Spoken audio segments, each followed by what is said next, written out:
apri prima. Quante volte ce lo siamo sentito dire, quante volte l'ho detto. In questo video vediamo la differenza tra l'apertura e la preparazione e un consiglio finale su come trovare il giusto ritmo.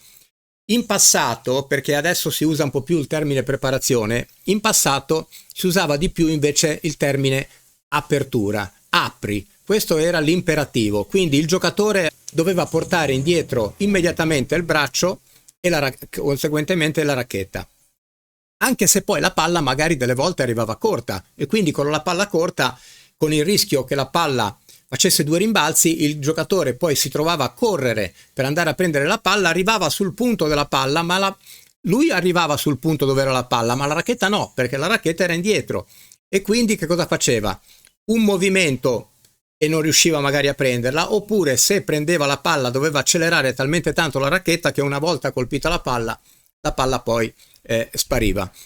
Se noi facciamo un'analogia con un'azione quotidiana, il termine apertura potrebbe essere paragonato ad un'azione tipo apro la porta, quindi che ha un relativo impegno emotivo e fisico, quindi apro una porta, posso pensare anche a qualcos'altro, ma se io dico preparati, il termine preparati coinvolge di più il corpo e anche la mente, perché quando io dico preparati, l'altro deve stare attento a qualcosa che sta per accadere, ed è per questo che si è passati dall'apertura, dal termine apertura al termine preparati. Questo è dovuto anche al fatto che nel dritto ormai non si prepara più con soltanto il braccio che va indietro e la racchetta, ma si fa una preparazione, questo per i giocatori diciamo un pochino più evoluti, non proprio per i principianti, una preparazione che coinvolge la rotazione del busto e delle spalle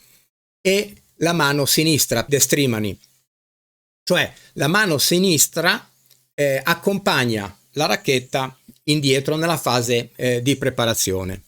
Questo perché? Per eliminare questa preparazione lineare che faceva sì che quando il braccio andava indietro, poi la racchetta, il braccio si doveva fermare, ripartire da velocità zero per andare a colpire la palla e quindi con molta meno potenza. Invece con la preparazione circolare si dovrebbe avere un movimento continuo, anche se delle volte si vede nei circoli che uno fa una preparazione circolare e poi si ferma con la racchetta indietro, e facendo questo tipo di movimento si perde tutta l'energia o parte dell'energia che si è acquisito precedentemente.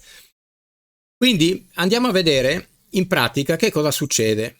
Abbiamo detto, ecco, questo è Djokovic, abbiamo detto la rotazione immediata delle spalle quando la palla parte. Consideriamo questa cosa quando voi guardate questo video. Ecco, vedete, Djokovic sembra che che abbia sempre lo stesso ritmo di movimento, di timing. Lui la cosa che fa è rotazione immediata del corpo e movimento continuo. Vedete, la racchetta quando arretra poi riparte immediatamente in avanti, sia di dritto che di rovescio. Questo è un palleggio anche abbastanza sostenuto di allenamento, e vediamo la disinvoltura nel colpire questa palla. Quindi vediamo esattamente che cosa succede, però se effettivamente Djokovic ha sempre lo stesso timing. Guardiamo su questa palla, la palla rimbalza dentro la riga del servizio, quindi lui ha le mani ancora vicine, quindi il braccio sinistro che ha portato indietro la racchetta, la mano sinistra è ancora sulla racchetta e poi va a colpire. In questa fase qua la palla rimbalza più vicina a lui, quindi ha già staccato le mani, vedete, le mani sono più lontane tra di loro e la racchetta è già dietro.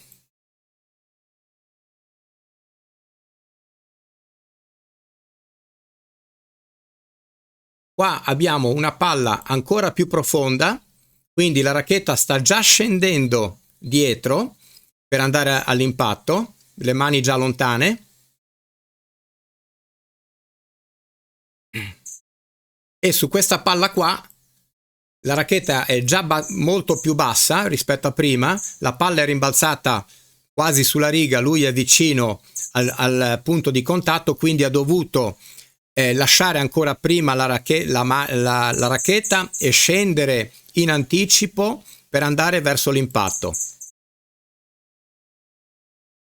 Vediamo l'ultima palla, che consiste in una palla alta, e vi faccio notare qua una cosa interessante. Guardate il piede destro di Djokovic che fa questa azione a tampone, cioè tacco, pianta e punta del piede per trasferire poi verso l'alto e in avanti il peso del corpo. In questa azione qua la palla rimbalza, Djokovic ha la racchetta ancora più alta, le mani sono vicine perché la palla comunque è una palla lenta, lui colpirà la palla chiaramente mentre sale, quindi rimarrà alto con la racchetta, e come avete visto il tempo di quando lui stacca la mano è sicuramente diverso, cioè diverso su ogni palla, nel senso che dipende dalla velocità della palla e dal punto di rimbalzo, quindi non posso avere un tempo unico. Il concetto però qual è? Che devo prepararmi immediatamente con la rotazione del busto dalla parte dalla quale viene la palla e dove io dovrò colpire. Questo lo devo fare quando la palla è ancora nel campo dell'avversario, quindi questa rotazione del busto io la faccio immediatamente appena capisco dove va la palla. Poi il tempo in cui io separo le mani, questo dipende dalla velocità della palla e dal punto di rimbalzo. Avete visto la palla che rimbalza a metà campo, io posso avere ancora le mani sulla racchetta e poi lasciarla, ma la palla che mi rimbalza sulla riga io devo aver già lasciato la racchetta e deve essere già bassa per andare all'impatto con la palla. Tutto questo per riuscire a fare un movimento continuo, cioè quando io comincio la rotazione del busto la racchetta arretra, quando stacco le mani la racchetta scende ma non si ferma mai, quindi questo deve essere il concetto di riuscire a muovere la racchetta senza mai fermarla. Si vedono, come dicevo prima, alcuni giocatori che magari anticipano troppo la preparazione e qua si devono fermare e quindi si perde parte dell'energia acquisita. Quale potrebbe essere un sistema? La Federazione Tennis consiglia di contare, cioè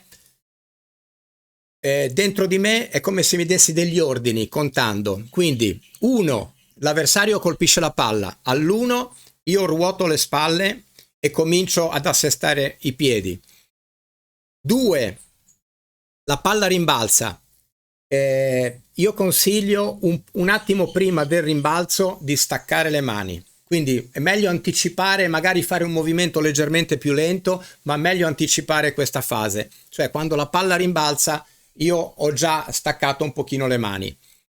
3, l'impatto con la palla. 4, la mia palla rimbalza nel campo del mio avversario. Quindi, e poi si ricomincia. 1, 2, 3 e 4.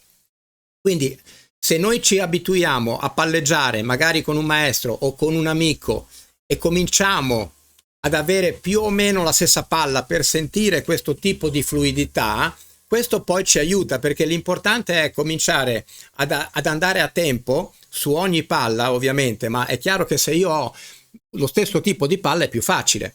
Quindi a sentire che il mio braccio non si ferma dietro. Un'altra cosa importante è farsi dei video, perché come avete visto da Djokovic, quando il video va a velocità normale non si capisce in che momento Djokovic lascia la mano, quindi sembra che faccia sempre la stessa cosa, ma in effetti non è mai così. Se noi riusciamo ad avere un movimento diciamo continuo, senza interruzioni, senza strappi, preveniamo anche gli infortuni. Quindi trovare il ritmo dentro di sé è importante anche il contare, perché questo vi dà ancora di più il senso del ritmo, e farsi dei video e vedere, soprattutto quando noi sentiamo che il colpo è andato bene, e rivederlo, dice qua ho avuto delle buone sensazioni, allora rivedo quel colpo lì e poi provo anche ad analizzarlo.